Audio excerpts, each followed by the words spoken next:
Olá, bom dia. Vamos agora fazer a correção das nossas atividades. Sexto ano, na segunda-feira, nós tivemos uma aula aí sobre figuras de linguagem. Nós vimos o que é linguagem figurada, né? Retomamos o que é linguagem figurada. Aprendemos diversas figuras de linguagem, comparação, metáfora, metonímia, zeugma, elipse, pleonasmo, enfim, diversas. Agora a gente vai fazer a correção das nossas atividades. Referentes aí às páginas 172 a 176. Lembrando que se você ainda não tiver mandado a atividade, faça isso antes de fazer a correção, tá bom? Não espere a correção chegar para você fazer a sua atividade, não. Bom, tenha o compromisso de fazer a atividade. Se tiver dúvida, não tem problema, melhor ainda, procure o professor, tá bom? Busque entender aí o conteúdo para nós passarmos adiante. Vamos lá, na página 172, inicia nossas atividades. E nós temos aí uma capa de revista, a capa da revista Veja. E nela temos: estamos devorando o planeta. Já conseguimos perceber aí que há uma linguagem figurada, porque não é possível literalmente devorar o planeta, né? Como a imagem ele mesmo nos traz, né? Uma boca aberta e o planeta sendo devorado. Então, há linguagem figurada. Então, espera aí, professora. Já que não é literalmente aquilo, o que quer dizer essa expressão, estamos devorando o planeta? Quer dizer que nós estamos consumindo tudo aquilo que o planeta nos oferece, mas sem refletirmos aí nas consequências, né, nos resultados disso. Nós estamos consumindo mais do que deveríamos, mais do que o nosso planeta aguenta. E é justamente essa a primeira pergunta. Qual é o sentido da expressão devorando o planeta, empregada na manchete? Manchete ali é aquele título principal da notícia, ali no caso da revista, né? A expressão significa que estamos consumindo mais do que o planeta pode oferecer. Então, nós estamos consumindo mais do que o nosso planeta pode nos oferecer, e isso com certeza tem consequências, e não são consequências boas. Então, nós devemos refletir aí, repensar o consumo que o nosso planeta pode nos oferecer e o consumo que nós estamos realmente fazendo. Nós estamos acabando com o planeta. Bem, 2. Que figura de linguagem identificamos na construção da manchete? Que figura de linguagem ali nós podemos identificar? Porque nós já sabemos que é uma linguagem figurada, né? Nós já identificamos isso, mas qual figura de linguagem? Nós temos aqui uma metáfora, e uma comparação, né? Que a metáfora também é uma comparação, que quer dizer o quê? Que nós estamos consumindo tanto que o nosso planeta não aguenta. Então, há aí a transferência do sentido original, né, para esse uso específico dessa informação que está sendo passada.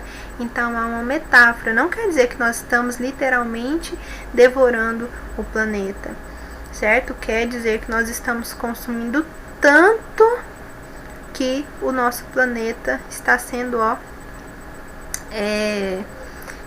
como ele diz ali, devorado. 3. Como vimos, a metonímia é a figura de linguagem em que um termo substitui o outro, lembra? O conteúdo pelo continente, o autor pela obra, a marca pelo produto, em uma relação de continuidade, de extensão de ideias. Pensando nisso, analise o texto a seguir. O amor, esse sufoco, agora há pouco era muito, agora apenas um sopro. Ah, troço de louco, corações trocando rosas e socos. Tem aí uma uma figura de linguagem, a metonímia. Estão utilizando algo fazendo referência a outro. Em que palavras do texto identificamos a presença de metonímia? Vamos prestar atenção. Olha, corações trocando rosas e socos. Realmente é o coração que troca rosas e socos? Ainda não. Nós temos aí uma troca, né? Da parte pelo todo. A palavra coração substitui enamorados, amantes, e rosas e socos remetem à demonstração de carinho e hostilidade, respectivamente. Tem a questão do coração, que está relacionada aos enamorados, e rosas e socos quer dizer ali que trocam carinho, afeição ali, mas também hostilidade, que é representado pelo soco.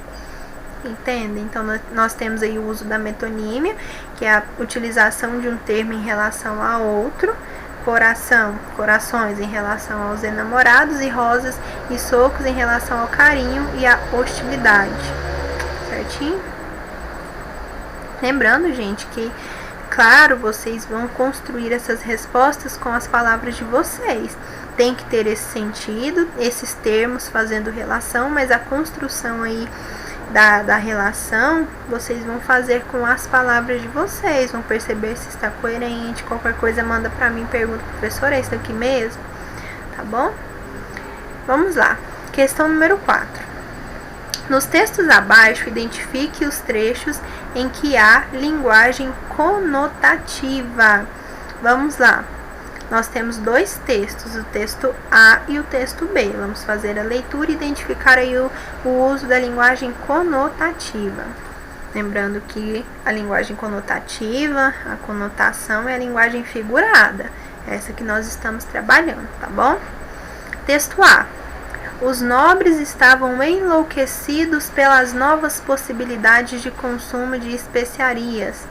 Especiarias eram produtos vindos do Oriente que tinham um pequeno volume, mas um alto valor no mercado europeu. Por exemplo, cravo, canela, noz moscada, gengibre e pimenta, além de produtos como açúcar e sal, que eram raros ou inexistentes na Europa. Todos esses condimentos trabalhavam para a preservação dos alimentos e alternavam seu sabor para melhor, é claro. Outras especiarias eram seda, ouro e marfim, materiais de luxo para confecção de vestimentas e joias. Então, nós temos ali o uso da linguagem denotativa e também da conotativa. Nós temos que identificar o uso da conotativa. Como nós podemos perceber aqui, que como já está marcado, os nobres estavam enlouquecidos pelas novas possibilidades de consumo de especiarias. Eles estavam literalmente enlouquecidos, loucos? Não, eles estavam ali entusiasmados, empolgados com a possibilidade, né, as novas possibilidades de especiarias. Então foi utilizada a linguagem conotativa. Não é literalmente aquilo que está lá, mas foi utilizada essa linguagem para dar expressividade, para dizer ali que eles estavam super empolgados. E aí nós temos de especiarias até na Europa, linguagem literal, é realmente aquilo ali, não há utilização da linguagem conotativa. Agora, todos esses condimentos trabalhavam para a preservação dos alimentos e alteravam seu sabor para melhor, é claro. Os condimentos trabalhavam para a preservação dos alimentos? Não eram os alimentos, eram as pessoas. Então há novamente ali a linguagem conotativa, a linguagem literal. Até de todos, então, até claro, nós temos novamente a linguagem conotativa, a linguagem figurada, né? Não eram os condimentos que trabalhavam para isso, eles eram utilizados para isso, mas aí a linguagem conotativa. E, entre outras e joias, linguagem denotativa, literal. Texto B. Gênova e Veneza, cidades italianas, souberam aproveitar bem esse comércio. Opa, já a gente observa aí. As cidades souberam aproveitar bem esse comércio? Os cidadãos, as pessoas dessas cidades souberam. Então, há novamente aí a troca do lugar. Lembra? Um lugar pelo produto, lugar pela pessoa. Ali no caso de cima, houve a troca aí entre as especiarias pela pessoa. Aí a personificação, né? De algo que é inanimado. Pois foi dado aí característica, no primeiro caso aqui no texto A, foi dado a característica às especiarias, né, algo que é inanimado, foi dado uma característica de humanos, né, trabalhavam para a preservação, não, quem trabalha é o homem. Vamos continuar aqui com a leitura. Gênova e Veneza, cidades italianas, souberam aproveitar bem esse comércio e enriqueceram revendendo esses produtos para toda a Europa. Havia um acordo entre os italianos e os árabes. Apenas eles tinham um monopólio do comércio oriental. Então, havia até oriental, linguagem literal, linguagem denotativa. Então, vocês irão sublinhar essas partes que já estão marcadas e que nós discutimos aqui, tá bom? Questão 5. A ironia é a base constitutiva do humor do texto que segue abaixo, pois é a possibilidade de perceber o inverso do sentido mais imediato das frases, apoiado no conhecimento sociocultural que gera humor, com o contexto ali, a situação. Leia as frases e explique qual é esse sentido inverso. A. Advogado, esse processo é rápido. Então, o advogado sempre diz que o processo é rápido, mas não, isso é ironia, né? Será um processo lento, devagar. Então, foi dito algo que, na verdade, a intenção é dizer o contrário e tem essa relação aí de humor, né? Então, é a ironia. B. Ambulante. Qualquer coisa, volta aqui que a gente troca. Não adianta voltar lá que não será trocado. Bom, não adianta. Então, se acontecer qualquer problema com a mercadoria, ela não será trocada. Então, foi dito algo, mas na verdade não é aquilo lá, não. C. Anfitrião. Já vai, ainda é cedo. Um anfitrião é a pessoa que te recebe, né, em casa. Se você recebe uma visita, você é o anfitrião. Quando a pessoa vai embora, a gente costuma dizer, já vai, anda cedo. Mas na verdade, ele quer que a visita vá embora logo. Embora imediatamente. D. Casal sem filhos. Visite-nos sempre, adoramos suas crianças. Ai, quando falam isso é porque não gostam de crianças, não aguentam a criança. Então, na verdade, o que quer dizer? Não volte a nos visitar, nós não gostamos de criança. O dentista fala, não vai doer nada, mas pode saber que vai doer sim. Então, há essa ironia. Se ele diz que não vai doer nada, é porque vai doer sim, vai doer muito. F. Devedor. Amanhã, sem falta. Quem deve fala sempre, amanhã, sem falta eu te pago.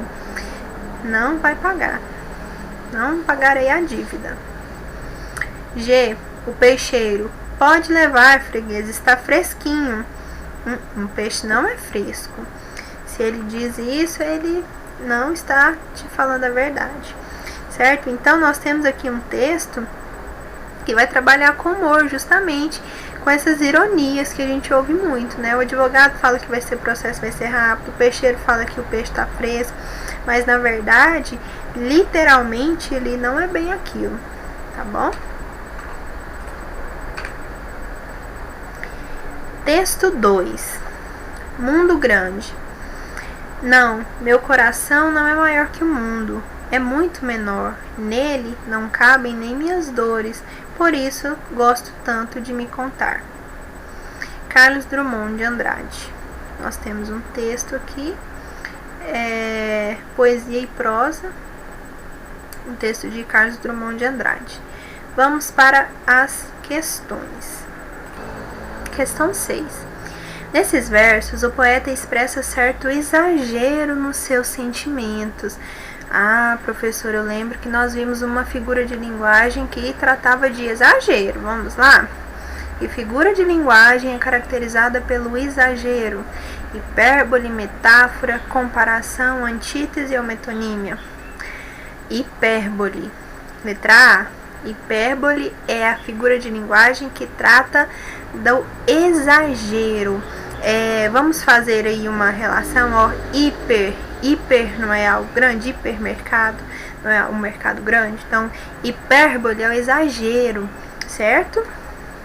Metáfora é uma figura de comparação, comparação é uma figura também, mas nós vimos que é uma comparação explícita. Antítese é o contraste ali entre termos, metonímia é usar uma palavra em relação à outra. Então, letra A, 6, letra A, hipérbole, exagero. 7. No segundo verso, podemos observar a omissão de um termo expresso no verso anterior. Olha, omissão de um termo que está expresso anteriormente. Essa omissão caracteriza uma figura de linguagem conhecida como pleonasmo, hipérbole, catacrese, ironia ou zeugma. Nós vimos que há duas figuras de linguagem que trabalham aí com essa omissão. A primeira é a elipse, que vai omitir o termo, mas este não está expresso anteriormente, e a zeugma é aquela em que está expresso anteriormente o termo. Então, ali é a zeugma. A questão a elipse não tem essa expressão anterior, mas isso não vai impedir que eu entenda, compreenda aquilo que o meu locutor diz, tá bom? Questão 8. Agora, leia a letra da música e responda as questões.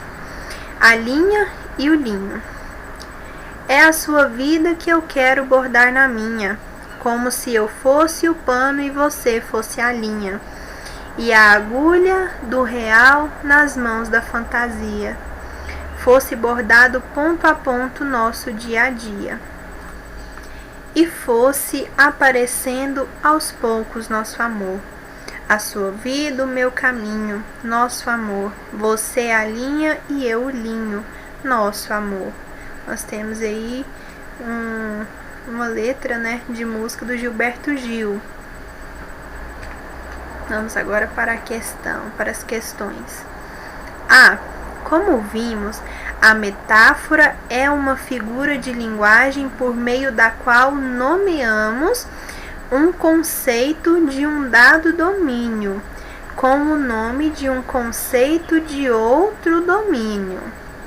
Exatamente como ocorre nesse texto com as palavras linho e linha. O que representam esses substantivos? Olha, eu sou linho, você é a linha. Nós temos aí, lembra uma comparação? Você é isso, lembra do exemplo que eu utilizei? A garotinha é uma princesa. Aqui no caso é eu sou o linho, você é a linha.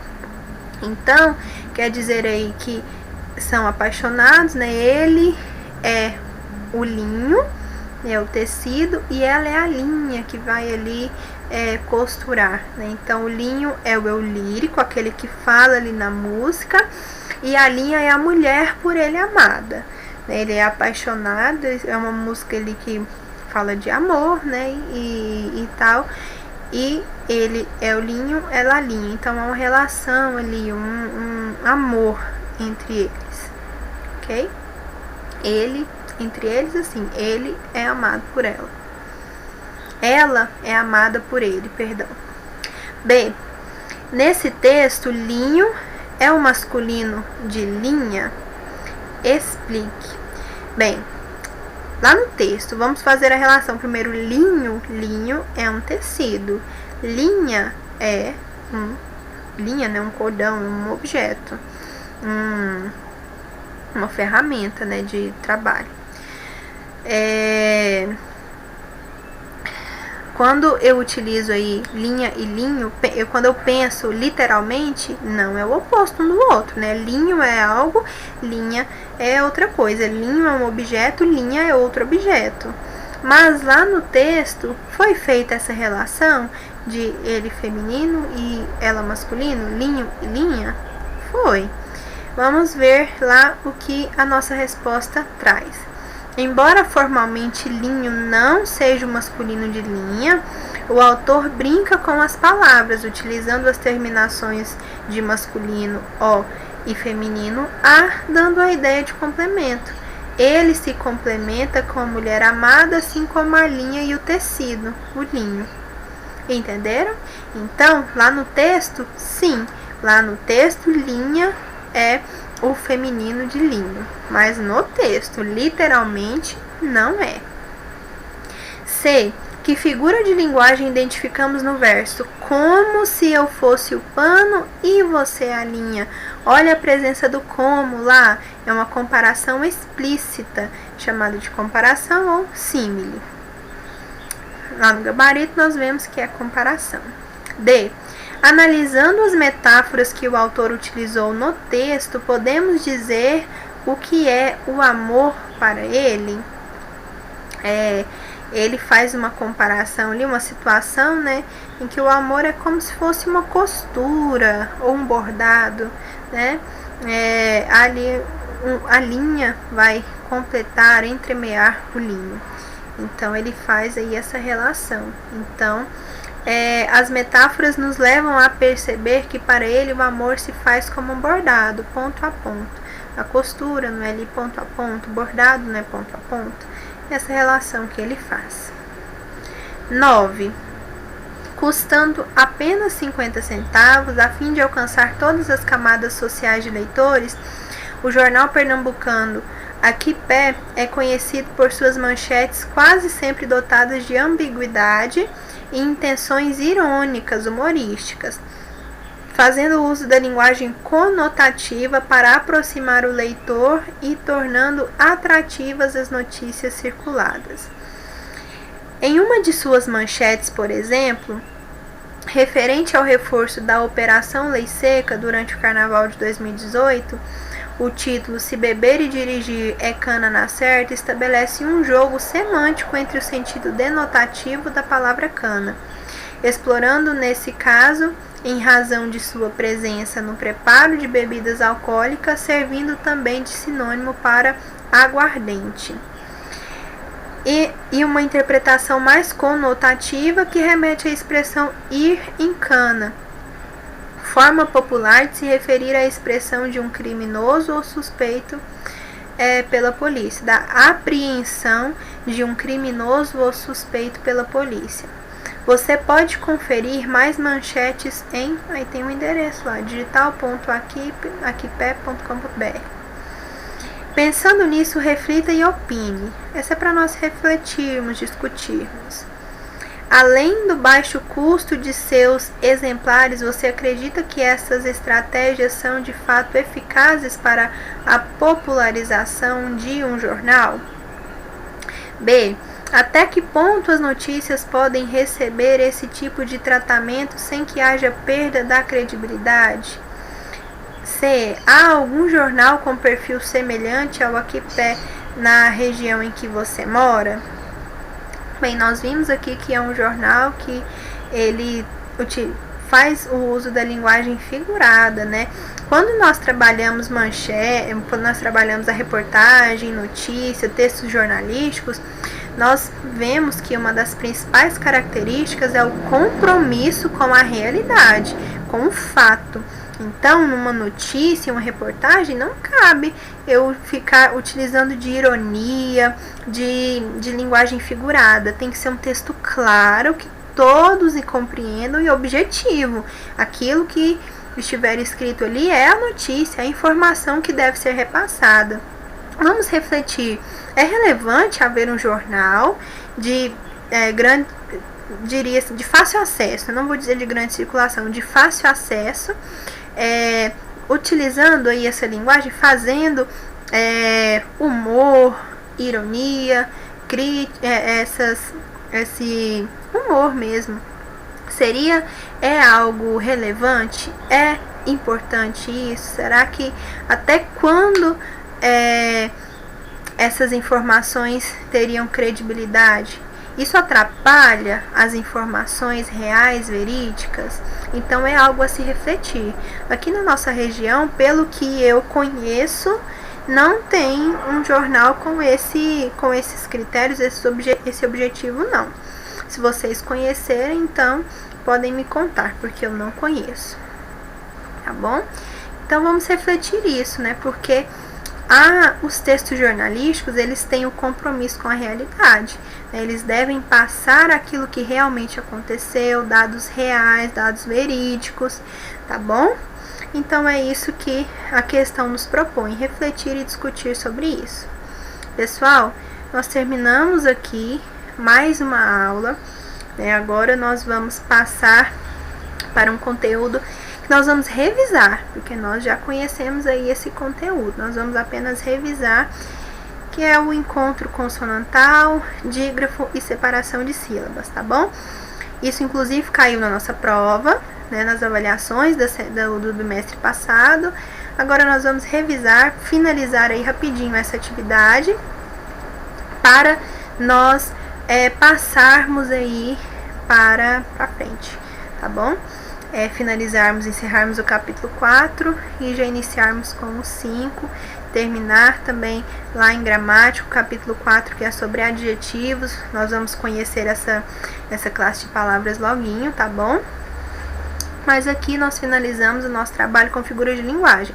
Foi só uma atividade muito divertida, muito tranquila, interessante, para nós vermos aí a aplicação das figuras de linguagem em nossa vida mesmo, tá bom? Nas situações diversas aí do dia a dia, na música, na poesia, ali no jornal, tá bom? Então eu espero que vocês tenham compreendido. Agora vamos passar para frente. Se ainda tiverem com alguma dúvida em relação à atividade, ao conteúdo, não deixem para acumular depois, mandem agora, tá bom? Tchauzinho e até a próxima aula.